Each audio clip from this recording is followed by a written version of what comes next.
ശരി. Britain, Germany, Holland, Ireland. ശരി.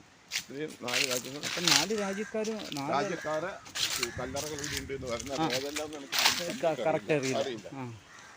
ഇത് 1768 ഈ സെമിത്തേരിയിൽ വെച്ച് ആദ്യത്തെ ബോഡി ഇദ്ദേഹത്തിൻ്റെ. 1768 മരിക്കുന്നത്. മോറിസ് ഗ്ലീറ്റ്സ് എന്ന് പറഞ്ഞ ജർമ്മൻകാരൻ്റെയാണ്. പിന്നെ 1730 ജനനം, 1768 മരണം. അതായത് 38ാമത്തെ വയസ്സിൽ മരണപ്പെടുന്ന മിലിറ്ററിയിലെ ക്യാപ്റ്റനായിരുന്നു ആദ്യത്തെ. ഇത് കഴിഞ്ഞ് 99 വർഷം കഴിഞ്ഞിട്ടാണ് പള്ളി സ്ഥാപിച്ചത് 1960. ഹലോ, നമസ്കാരം. ജോപ്പൻ്റെ യാത്രയുടെ പുതിയ അധ്യായത്തിലേക്ക് ഏവർക്കും സ്വാഗതം.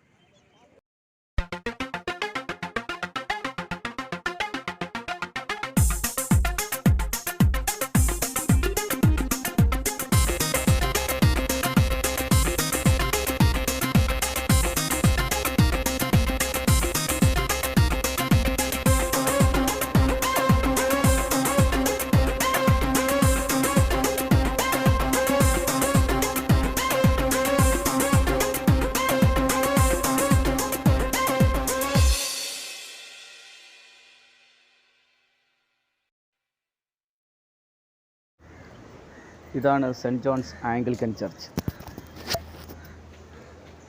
മലബാറിലെ ആദ്യമായി മിഷണറിമാർ സ്ഥാപിച്ച പള്ളിയാണിത്. ബർണൻ സാഹിബിൻ്റെ സ്വത്തിൻ്റെ ഒരു ഭാഗം മാറ്റിവെച്ചിട്ടാണ് ഈ പള്ളി നിർമ്മിച്ചത്. വിദ്യാഭ്യാസ രംഗത്തും ആധ്യാത്മിക രംഗത്തും അക്ഷീണം പ്രവർത്തിച്ച ഒരു വ്യക്തിയാണ് ബർണൻ സാഹിബ്. യാത്രക്കിടയിൽ ഒരു കപ്പലപകടത്തിൽപ്പെട്ട അദ്ദേഹം കടലിൽ നിന്നും നീന്തി കയറി വന്നത് തലശ്ശേരിയിലെ ഈ പള്ളിയുടെ സമീപത്തേക്കാണ്. ബ്രിട്ടീഷുകാരുടെ കീഴിൽ ജോലി ചെയ്ത് അതിൽ നിന്ന് കിട്ടിയ സമ്പാദ്യം മുഴുവൻ ഇവിടുത്തെ ആളുകളുടെ ഉന്നമനത്തിനായി അദ്ദേഹം വിനിയോഗിക്കുകയായിരുന്നു. അദ്ദേഹം മരിച്ച് ഏകദേശം 3 വർഷങ്ങൾക്ക് ശേഷമാണ് ഇവിടുത്തെ ആദ്യത്തെ സ്കൂൾ സ്ഥാപിതമായത്. ഈ പള്ളി സ്ഥാപിക്കുന്നതിന് ഏകദേശം 99 വർഷം മുൻപേ ഈ സെമിത്തേരി ഇവിടെ സ്ഥാപിതമായിരുന്നു. അന്ന് മരിച്ച സായിപ്പിൻ്റെ ശവശരീരം ഈ സെമിട്രിയിലാണ് ആദ്യമായിട്ട് സംസ്കരിച്ചത്. ഇതാണ് എഡ്വേർഡ് ബർണൻ്റെ കല്ലറ. ഇദ്ദേഹം കപ്പലപകടപ്പെട്ടിട്ട് നീന്തിയിട്ട് ഇവിടെ എത്തിപ്പെടുന്നതാണ്. പിന്നെ 1859 ഒക്ടോബർ 2 75ാമത്തെ വയസ്സിൽ മരണപ്പെടുന്നു. മരിക്കുന്നതിനേക്കാൾ 2 ആഴ്ച മുമ്പ് ഇദ്ദേഹം എഴുതി വെച്ച് പിന്നെ സ്കൂൾ സ്ഥാപിക്കണം, കോളേജ് സ്ഥാപിക്കണം, പള്ളി സ്ഥാപിക്കണം, പാവങ്ങൾക്കുള്ള ഫണ്ട് ഇതിനുള്ള പൈസ മുഴുവനും മാറ്റി വെച്ചിട്ട് ഓരോന്നിനും സെപ്പറേറ്റ് മാറ്റി വെച്ചിട്ട് അത് തലശ്ശേരി കോടതിയിൽ ഏൽപ്പിച്ചെന്ന് പറയപ്പെടുന്നു. അദ്ദേഹം 1859 മരണപ്പെടുന്നു. 1862 സെപ്റ്റംബർ 1 സ്കൂൾ തുടങ്ങുന്നത്. ബർണൻ സ്കൂൾ സ്റ്റാർട്ടാകുന്നത്. 1890 അതിന് കോളേജ് പദവി ലഭിക്കുന്നു. 1947 അതിന് ഫസ്റ്റ് ഗ്രേഡ് കോളേജായിട്ട് ഉയരുന്ന 2 ഡിഗ്രി ക്ലാസ് തുടങ്ങുന്നു. 1958 ഇവിടുന്ന് മാറി ധർമ്മടത്തേക്ക് പോയി. പള്ളി 1867 സ്ഥാപിക്കുന്നു. പള്ളി 1867 അതിന് ശിലാസ്ഥാപന കർമ്മം നടത്തിയത് 1759 ലോർഡ് നേപ്പിയർ പ്രഭുവാണെന്ന് പറയപ്പെടുന്നു. പിന്നെ പാവങ്ങൾക്കുള്ള ഫണ്ടും എല്ലാം അദ്ദേഹം ഒരു മനുഷ്യസ്നേഹിയായിരുന്നു ഇദ്ദേഹം. ഇതാണ് പ്രശസ്തനായ മർഡോക് ബ്രൗണിൻ്റെ കല്ലറ. അദ്ദേഹം 1828 മരണപ്പെടുന്നത്, 78ാമത്തെ വയസ്സിൽ. അഞ്ചരക്കണ്ടിയിലെ കറുവാപ്പട്ട തോട്ടം ഇദ്ദേഹത്തിൻ്റെ പേരിലായിരുന്നു. അവിടുത്തെ ഉദ്യോഗസ്ഥരെ കൊണ്ട് മദ്രാസ് ഗവൺമെൻറ്റിൻ്റെ അംഗീകാരം നേടിയ ആദ്യത്തെ രജിസ്ട്രേഷൻ നടന്നത് ഇദ്ദേഹത്തിൻ്റെ പ്രോപ്പർട്ടിയിലാണ്. അപ്പോൾ അദ്ദേഹത്തിൻ്റെ കല്ലറയാണിത്. അതുപോലെ തന്നെ ഏഷ്യയിലെ തന്നെ ആദ്യത്തെ രജിസ്ട്രാർ ഓഫീസ് തുറക്കപ്പെടുന്നത് ഇദ്ദേഹത്തിൻ്റെ ആ പ്രോപ്പർട്ടിയുടെ ആ വസ്തുവിൻ്റെ രജിസ്ട്രേഷനോടുകൂടിയാണ്. അങ്ങനെ ഇപ്പോൾ ആ രജിസ്ട്രേഷൻ നടന്ന ആ രീതി തന്നെയാണ് ഇപ്പോൾ ഇന്ത്യയിലെ എല്ലാ രജിസ്റ്റർ ഓഫീസുകളിലും നടന്നുകൊണ്ടിരിക്കുന്നത്. അങ്ങനെ അഞ്ചരക്കണ്ടിയിലെ ആ വലിയ തോട്ടം രജിസ്റ്റർ ചെയ്തുകൊണ്ടാണ് ഏഷ്യയിലെ തന്നെ ആദ്യത്തെ registrar office Madras government open ആക്കുന്നത്. അപ്പോൾ അങ്ങനെ പ്രശസ്തരായ ഒരുപാട് ബ്രിട്ടീഷുകാരുടെ ശവകുടീരങ്ങളാണ് നമുക്ക് ഈ നമ്മുടെ ചുറ്റും കാണാൻ പറ്റുന്നത്.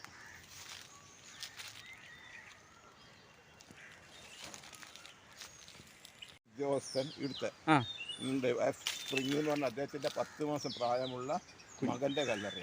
1920 കുട്ടി മരണപ്പെടുന്ന റോമൻ ലെറ്ററാണ്. കല്ലറ റോമൻ ലെറ്ററുള്ള കല്ലറ തൊണ്ടൊന്നും കണ്ടില്ലേ? റോമൻ ലെറ്ററുള്ള 1920. അത് ശരി, മുഴുവൻ റോമൻ ലെറ്ററല്ല അല്ലേ? ഡേറ്റ് ഒക്കെ ഇട്ടിരിക്കുന്നത് ഇയർ നവംബർ. അത് അങ്ങനെ വന്നവർ ശരിക്കും വായിച്ചു കാണിച്ചു നവംബർ അത് സിയോന്നില്ലേ? അത് എട്ടാവുമല്ലോ. അതെ, ഇത് ഡീറ്റെയിൽ പറഞ്ഞു. നവംബർ 22 വായിക്കാൻ പറ്റുന്നുണ്ട്, അല്ല 11 വായിക്കാൻ പറ്റുന്നുണ്ട്. അത് പിന്നെ ഒരു 11 വായിക്കാൻ പറ്റുന്നു. 10 00 അല്ലേ? അത് 1 അല്ലേ? അല്ല 1 നമ്മൾ 11. 11. അതെ.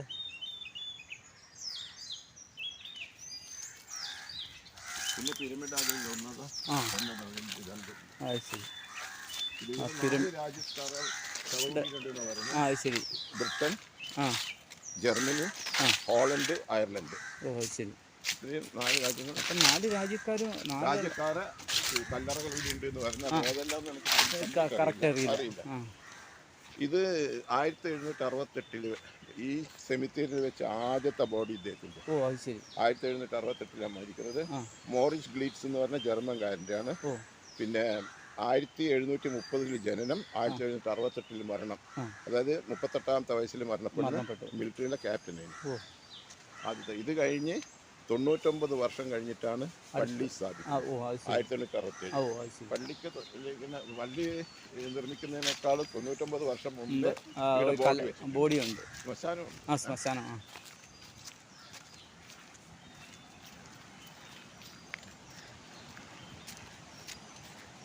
ഇതാണ് TH ബാബർ പഴശ്ശിനെ വെടിവെച്ച് അദ്ദേഹത്തിന്റെ നശിപ്പിച്ചു പോയി. ഇദ്ദേഹം സബ് കളക്ടറായിരുന്നു. അദ്ദേഹത്തിന്റെ ഭാര്യൻ്റെത് ഹെലൻ സോമർവില്ലെ ബാബർ. പിന്നെ തോമസ് സർവേ ബാബർ എന്നുണ്ട്. 42 വർഷത്തെ ദാമ്പത്യത്തിന്റെ ചെയ്തത് അദ്ദേഹത്തിന്റെ. ഇതാണ് കല്ലറ. ഇദ്ദേഹം മരിച്ചതിന് ശേഷം പഴശ്ശിരാജനെ കൊന്നതിന് ശേഷം ഇദ്ദേഹത്തിന്റെ മേലുദ്യോഗസ്ഥൻ റിപ്പോർട്ട് കൊടുക്കുന്നുണ്ട്. അതിൻ്റെ അകത്തുണ്ട് പഴശ്ശിരാജനെ മരിച്ചതിന് ശേഷം പഴശ്ശിരാജന്റെ സൈന്യങ്ങൾ 4 കോടി ഓടി പോയി, പിന്നെ ചിതറി പോയി. പിന്നെ അവരെ പിന്തുടരേണ്ട ആവശ്യമില്ല. പിന്നെ അതുകൊണ്ട് ഞാൻ പട്ടാളക്കാരെ ക്യാമ്പിലേക്ക് തിരിച്ചയച്ച് പഴശ്ശിരാജന്റെ കടാര അന്നത്തെ കളക്ടർ കയ്യിലുണ്ട്. പഴശ്ശിരാജന്റെ സ്വർണ്ണച്ചെയിൻ ഇദ്ദേഹത്തിന്റെ കയ്യിലുണ്ട്. പിന്നെ സ്ഥിരസ്ഥാർ ഏൽപ്പിച്ചിട്ടുണ്ട്. ബ്രാഹ്മണന്മാരെ കൊണ്ട് കർമ്മം ചെയ്യിക്കാൻ, പിന്നെ സൈനിക ബഹുമതിയോടുകൂടി ചെയ്യാൻ ഏൽപ്പിച്ചിട്ടുണ്ട്. പിന്നെ പഴശ്ശിരാജ മരിച്ചു വീഴുന്ന പുൽപ്പള്ളിയിലെ മാവിലാൻ തോടുന്ന സ്ഥലത്ത്. പുൽപ്പള്ളിയിൽ നിന്ന് അത് അടക്കം ചെയ്തത് മാനന്തവാടിയിൽ. അപ്പോൾ പുൽപ്പള്ളി മുതൽ മാനന്തവാടി വരെ പഴശ്ശിരാജന്റെ ബോഡി കൊണ്ടുവന്ന് ഈ സബ് കളക്ടർ പല്ലക്കിൽ. മറ്റേ പഴശ്ശിരാജന്റെ ഭാര്യ അവസാനത്തെ 10 ദിവസം കൊണ്ട് ഒളിപ്പോരാട്ടല്ലേ, അപ്പം ആവശ്യമായിപ്പോയതുകൊണ്ട് അവരെ പുൽപ്പള്ളിയിൽ നിന്ന് മാനന്തവാടി കൊണ്ടുവന്ന് അന്നത്തെ കലക്ടറെ പല്ലക്കിൽ. ഇവർ നമ്മുടെ ശത്രുവാണെങ്കിൽ കൂടി നാട്ടുരാജാവ് എന്ന നിലയിൽ ഇദ്ദേഹത്തിന് ബഹുമതി കൊടുക്കണമെന്ന് എനിക്ക് തോന്നി. ഞാൻ ചെയ്യുന്ന അപരാധമാണെങ്കിൽ എന്നോട് പൊറുക്കണമെന്നും പറഞ്ഞിട്ടാണ് റിപ്പോർട്ട് അദ്ദേഹം കൊടുത്തിട്ടുള്ളത്. അതിന്റെ മലയാള പരിഭാഷ ഞാൻ വായിച്ചിട്ടുണ്ട്, കിട്ടിയിട്ട് ഒരു സാറ് അയച്ചു തന്നിരുന്നു. അതിനകത്തുള്ളത് അത് അതിനകത്ത് ഇങ്ങനെയുള്ള. അപ്പം പഴശ്ശിരാജനെ ബഹുമാനിച്ച വ്യക്തി അദ്ദേഹത്തെ ഡ്യൂട്ടി ചെയ്തു എന്നാ പറയപ്പെടുന്നു. പക്ഷെ നമ്മളെ ഇത് പഴശ്ശിരാജാവ് നമുക്ക് നമ്മുടെ നാട്ടുരാജാവാണെങ്കിലും എന്താണ് നമ്മുടെ പഴശ്ശിരാജാവാണ്. 1801 ഉത്തരവിടുന്നത് ജെയിംസ് സ്റ്റീവൻ എന്ന് പറഞ്ഞ പേര്. ഇദ്ദേഹം 1801 ഉത്തരവിടുന്നു. 1804 ഈ TH ബാബർ സബ് കളക്ടറായിട്ട് വരുന്നത്. 1804 തന്നെ ഓർഡർ അദ്ദേഹത്തിന് കൈമാറുന്നു. 1895 നവംബർ 30 പഴശ്ശിരാജ മരിച്ചു വീഴുന്നത്. 1901 1995 1928 മരിച്ചു. 27. 27 58 വയസ്സ്. 21 ജാനുവരി 27 അല്ലേ? അതെ, 58 വയസ്സിൽ.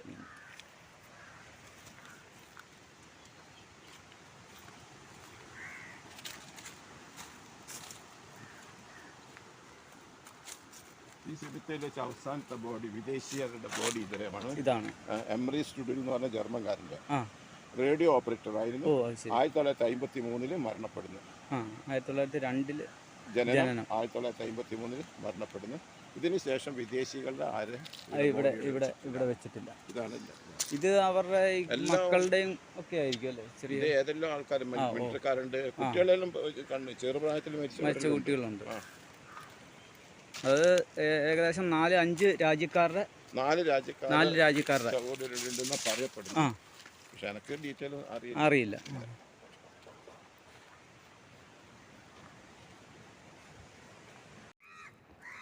അപ്പോഴത്തെ കുഞ്ഞി ഞാനിവിടെ ധർമ്മടം പാർക്കിലെത്തിയിരിക്കുകയാണ്.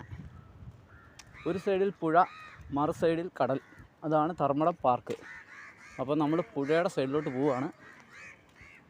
ഇതുണ്ടോ, പുഴയുടെ സൈഡിൽ.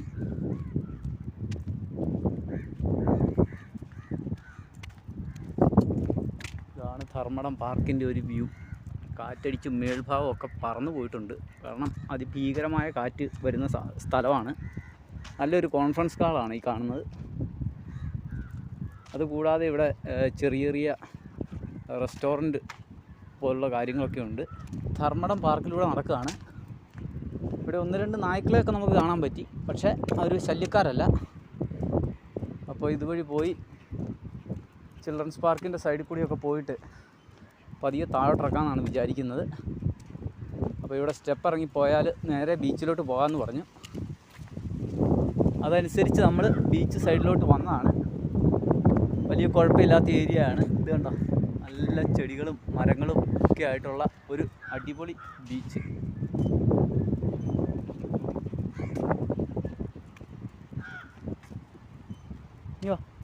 ഇനി വാ.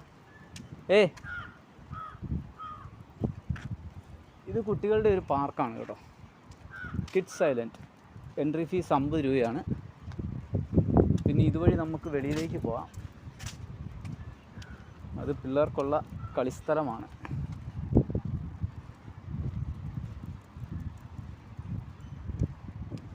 അപ്പോൾ കുഞ്ഞി ഞാനിവിടെ പതിയെ ബീച്ച് സൈഡിലോട്ട് വന്നു. അല്ലേ കുഞ്ഞിപ്പെണ്ണ?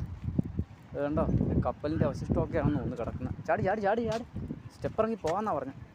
പോട്ടെ ഇങ്ങോട്ടോ, നടക്കട്ടെ. അങ്ങനെ അതേ ബീച്ചിൽ വന്നിട്ടുണ്ട് ഞങ്ങൾ. നമ്മുടെ ഐലൻഡിൽ ആൾത്താമസം ഉണ്ടായിരുന്നതാണ്. പിന്നീടത് മൊത്തം കടൽ കയറിയപ്പോൾ അവിടുന്ന് ആൾ മാറിയതാണ്. പക്ഷേ ആ വ്യക്തിയുടെ പേരിൽ തന്നെയാണ് ഇപ്പോഴും ഐലൻഡ് സ്ഥിതി ചെയ്യുന്നത്. ഐലൻഡിലേക്ക് അയാൾ പോകുന്നുണ്ട് എന്നൊക്കെയാണ് അറിയാൻ കഴിഞ്ഞത്. അപ്പോൾ ഇവിടെയുള്ള മറ്റൊരു കാഴ്ചയാണ് ഈ കാണുന്നത്. എന്താ സംഭവം എന്ന് നമുക്ക് അടുത്ത് പോയി നോക്കാം. അപ്പം ഞങ്ങൾ ധർമ്മടം ബീച്ച് പാർക്കിൽ നിന്ന് ബീച്ചിലോട്ട് വന്നതാണ്. ഇവിടെ ആളൊക്കെ കുറവാണ് കേട്ടോ. പക്ഷേ ഇവിടെ ഒരു കാഴ്ചയെന്ന് പറഞ്ഞാൽ ഈ കപ്പലാണ് ഇവിടുത്തെ കാഴ്ച. കാരണം ഇത് പൊളിക്കാൻ വേണ്ടി കൊണ്ടുപോയ കപ്പലാണ്. പൊളിക്കാൻ കൊണ്ടുപോയ കപ്പൽ ബാർജ് എന്ന് പറഞ്ഞു കഴിഞ്ഞാൽ കപ്പൽ കെട്ടി വലിക്കുന്ന ആ ഒരു ചെറിയ വള്ളത്തിനാണ് ബാർജ് എന്ന് പറയുന്നത്. ആ ബാർജിൽ നിന്നും വടം പൊട്ടിയിട്ട് ആ കപ്പൽ ഒഴുകിപ്പോയി. അങ്ങനെ നമ്മുടെ പ്രകൃതി ദുരന്തം നടന്നിരുന്ന സമയം, അതായത് നമ്മുടെ നമ്മുടെ വലിയ പ്രളയമൊക്കെ വന്ന സമയത്തായിരുന്നു ഇത്. അപ്പോൾ ഈ കപ്പൽ അവിടുന്ന് പൊട്ടിയിട്ട് ഒഴുകി വന്ന് ഈ ഫ്രണ്ടിൽ കുറച്ച് സാധനങ്ങൾ കിടക്കുന്നുണ്ടോ, അത് ആ കപ്പലിൻ്റെ പാതി ഭാഗമാണ്. ആ പാതി ഭാഗം ഇവിടെ വന്ന് ഉറച്ചു പോയി.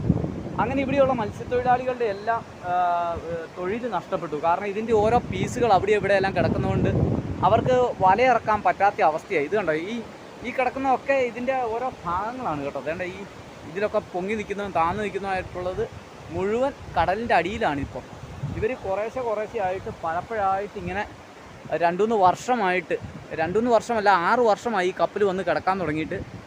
ഈ കപ്പൽ പതിയെ പതിയെ കുറേശ്ശെ പീസായിട്ട് കട്ട് ചെയ്തെടുക്കുകയാണ്. അപ്പോൾ രാത്രി കാലങ്ങളിൽ വേലിയേറ്റം മൂലം വെള്ളം അങ്ങ് മുകളിൽ വരെ എത്തും. അപ്പോൾ ഈ കപ്പലിൻ്റെ ഏകദേശത്തെ ഈ ലെവലിൽ വെള്ളം വരും. അതിനുശേഷം വീണ്ടും അവർ കുറേശ്ശെ പൊളിക്കും. ഇതാണ് കപ്പലിലെ ബാത്റൂം സൈഡിൻ്റെയും DB ബോക്സിൻ്റെയും ഒക്കെ അവസ്ഥ കണ്ടല്ലോ. ഇത് 5-6 വർഷത്തോളം ഇതിൽ കിടന്ന കടലിനുള്ളിൽ കിടന്ന കപ്പലാണ്. തിരയടിച്ച് കയറി ഇത് മൂടിപ്പോയതാണ്. അത് കഴിഞ്ഞ് ഈ ഒരു ട്രഡ്ജർ ഉപയോഗിച്ച് ഏതാണ്ട് ഈ കാണുന്ന ചെറിയ ബോട്ട് ഉപയോഗിച്ച് മണൽ ഈ സൈഡിൽ നിന്നെല്ലാം മാന്തിയതിന് ശേഷം അവർ വലിയ വടങ്ങളിട്ടിട്ട് ഇത് വലിച്ചു കയറ്റി ഇവിടെ ഇട്ടിരിക്കുന്നതാണ്. അപ്പോൾ ഇതാണ് ഇതിൻ്റെ അവസ്ഥ. ഇത് കണ്ടോ, ഇപ്പോൾ ഇവിടുന്ന് ഒരു പീസ് ചെറിയ പീസുകൾ ചെറിയതായിട്ട് കട്ട് ചെയ്ത് എടുത്തുകൊണ്ട് പോകുന്ന കാഴ്ച ഞാൻ കണ്ടിരുന്നു. ഇതാണ് ഇതിൻ്റെ എൻജിൻ റൂമും കാര്യങ്ങളുമൊക്കെയാണ് കപ്പലിൻ്റെ. അത് കണ്ടോ, അതൊക്കെ എൻജിൻ റൂമിൻ്റെ ഭാഗങ്ങളാണ്. ഇതാണ് കപ്പലിൻ്റെ ഏറ്റവും അടിഭാഗം. ഇതിൻ്റെ മുകളിലേക്കാണ് ബാക്കി ഉണ്ടായിരുന്നത്. ചെയ്തുണ്ടോ, ഇതാണ് ആ അവസ്ഥ. ഇത് മുഴുവൻ നമ്മുടെ കല്ലുമ്മക്കായ പിടിച്ചിരുന്നതാണ്. ഇതുണ്ടോ, കല്ലുമ്മക്കായൊക്കെ പിടിച്ചിരിക്കുന്നതുണ്ടോ, പഴയതാണ്. ഇതിങ്ങനെ ഓരോ പീസായിട്ട് അവർ കട്ട് ചെയ്ത് ഗ്യാസ് കട്ടർ ഉപയോഗിച്ച് കട്ട് ചെയ്തെടുക്കുകയാണ്. ഇതൊക്കെ അതിൻ്റെ കൂളിംഗ് സിസ്റ്റവും ഹീറ്റിംഗ് സിസ്റ്റവും ഒക്കെയാണ്. നിങ്ങൾക്ക് കാണാം, കോപ്പർ പൈപ്പും കാര്യങ്ങളും ഒക്കെയാണ്, ഹീറ്റിംഗ് സിസ്റ്റം ഒക്കെയാണ്.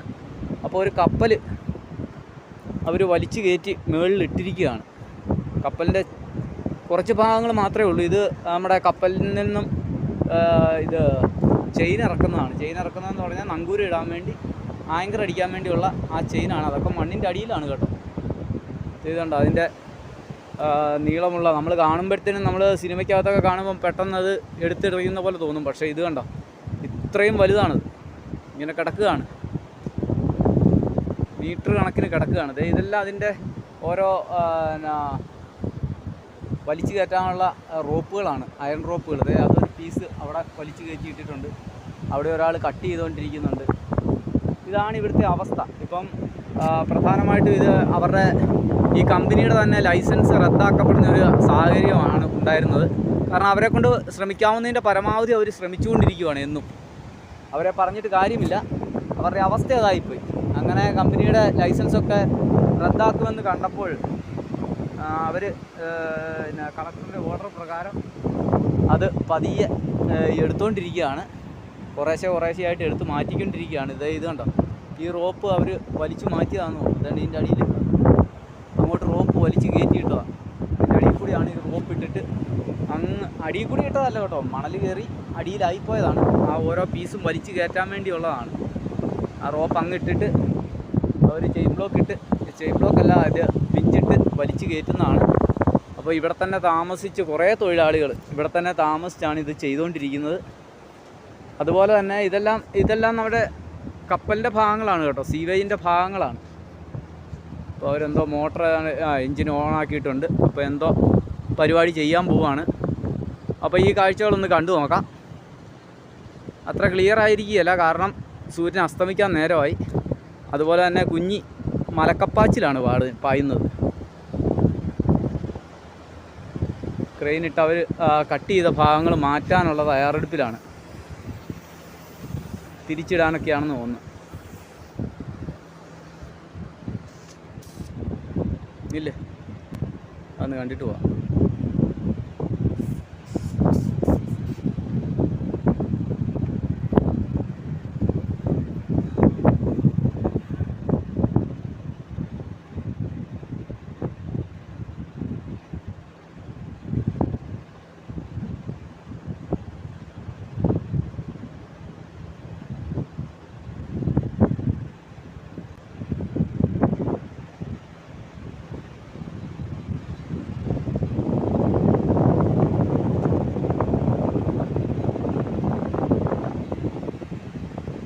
അങ്ങനെ വിശാലമായ ധർമ്മടം ബീച്ചിലൂടെ ഞങ്ങളിങ്ങനെ പാറിപ്പറന്ന് നടക്കുകയാണ്. കുഞ്ഞി, നിൻ്റെ ഇഷ്ടത്തിന് പൊക്കോ, നീ പൊക്കോ.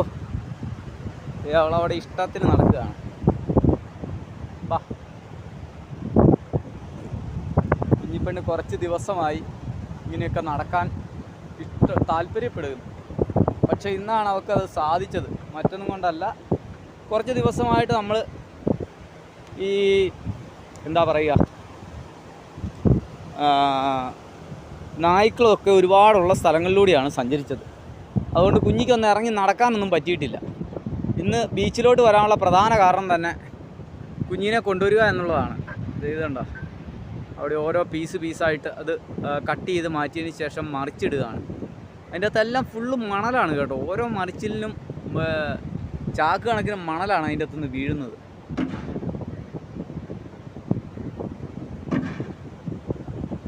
അവരത് മുഴുവൻ ഗ്യാസ് കട്ടർ ഉപയോഗിച്ച് കട്ട് ചെയ്ത് മാറ്റിക്കൊണ്ടിരിക്കുകയാണ്.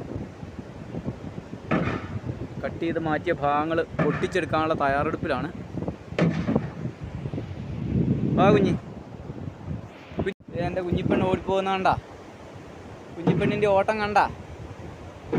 ചുന്ദരി വാവയാ, ചുന്ദരി വാവേ, എന്നാ സന്തോഷമായോ? ഓടിക്കളിച്ചോ. കുറച്ച് ദിവസം കൂടിയാണ് അവിടെ കാലും കൈയൊക്കെ ഇതുപോലെ വായാൻ പറ്റുന്നത്. ഇങ്ങോട്ട് വാ, വാ, കടലിൽ പോവല്ലേ, ഇങ്ങ് വാ. ഏയ്, നായ്ക്കൾ വരുവേ.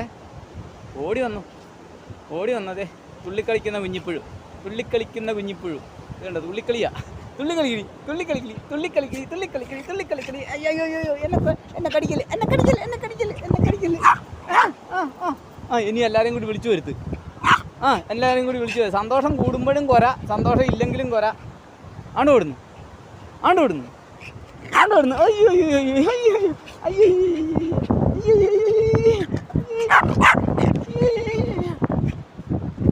ഓടി. അയ്യോ, എന്നെ വെള്ളത്തിൽ ചാടിക്കുന്നീ. എന്നെ വെള്ളത്തിൽ